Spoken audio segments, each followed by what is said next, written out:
আসসালামু আলাইকুম, সবাই কেমন আছেন? আলহামদুলিল্লাহ আমি ভালো আছি। তার একটি নতুন লং ভিডিও নিয়ে আপনাদের সামনে হাজির হলাম।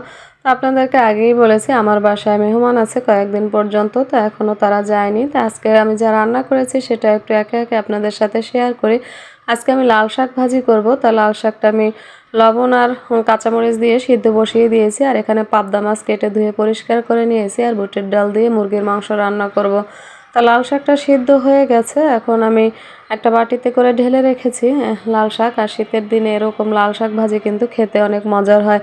আর এখানে আমি রসুন, পরিমাণ মতো পেঁয়াজ আর শুকনো মরিচ একটু ভেজে নিয়েছি। আর এখানে ফোড়নটা কিন্তু একটু ভালো করে ভেজে নিলে ভালো হয়, ফোড়নের গন্ধটাও ভালো আসে আর খেতেও কিন্তু ভাজিটা মজার হয়। তো এখন লাল শাকটা দিয়ে আমি নেড়ে চেড়ে একটু সময় দমে রেখে দেবো, তারপরে নামিয়ে নেব। এখন আমি পাবদা মাছটা বসিয়ে দেবো। তো পাবদা মাছ এর আগে আমি সর্ষে বাটা দিয়ে একদিন আপনাদেরকে দেখিয়েছিলাম। আর তা আমি মাঝে মাঝে সর্ষে বাটা দিয়ে করি, কিন্তু পাবদা মাছের ঝালটাই বেশি খাওয়া হয়। তা পাবদা মাছটা আমি লবণ এবং গরম পানি দিয়ে ধুয়ে এখন হাতে মেখে বসিয়ে দেবো। তো এখানে পরিমাণ মতো লবণ, হলুদ, মরিচের গুঁড়া, ধনিয়ার গুঁড়া, একটু জিরার গুঁড়া, পেঁয়াজ, তেল সব কিছু রসুন বাটা দিয়ে আমি হাতে মেখে বসিয়ে দিয়েছি, আর একটু বাটা পেঁয়াজও দিয়ে নিয়েছি।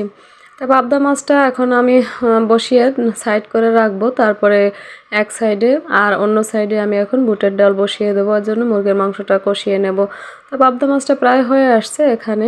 এখন আমি একটু ভাজা জিরার গুঁড়া দিয়ে নেব ওঠানোর আগে। আর পাবদা মাছে ভাজা জিরার গুঁড়া দিলে আমার মনে হয় খেতে ভালো লাগে। প্রয়োজনে ধনিয়া পাতাও দেওয়া যেতে পারে, যারা ধনিয়া পাতাটা পছন্দ করে তারা ধনিয়া পাতা দিয়েও কিন্তু রান্না করে অনেকে, কিন্তু আমার কাছে ভাজা জিরার গুঁড়া মাছ ভুনায় ভালো লাগে, তাই আমি ম্যাক্সিমাম সময় মাছ ভুনার মধ্যে ভাজা জিরার গুঁড়াটা দিই। আর এদিকে মুরগির মাংসটা আমি সব মশলা দিয়ে কষিয়ে নিচ্ছি। এই যে দেখেন পাবদা মাছটা দেখতে অনেক লোভনীয় হয়েছে এবং খেতেও কিন্তু অনেক মজার হয়েছিল। তা শাক ভাজিটাও আমি পাশে নামিয়ে নিয়েছি, আর এদিকে মাছটাও হয়ে গেছে।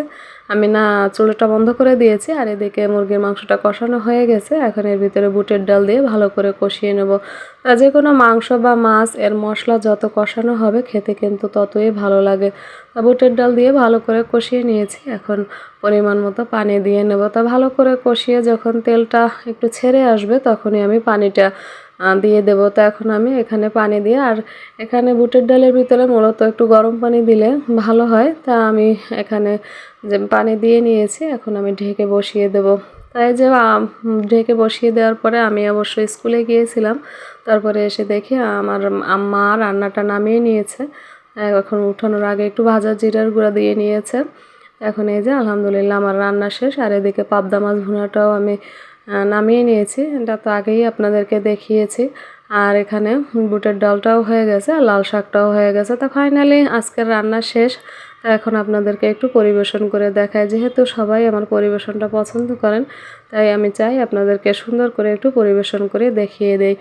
এখানে যে আমার দুপুরের রান্না লাল শাক ভাজি আর পাবদা মাছ ভুনা আর বুটের ডাল দিয়ে মুরগির মাংস।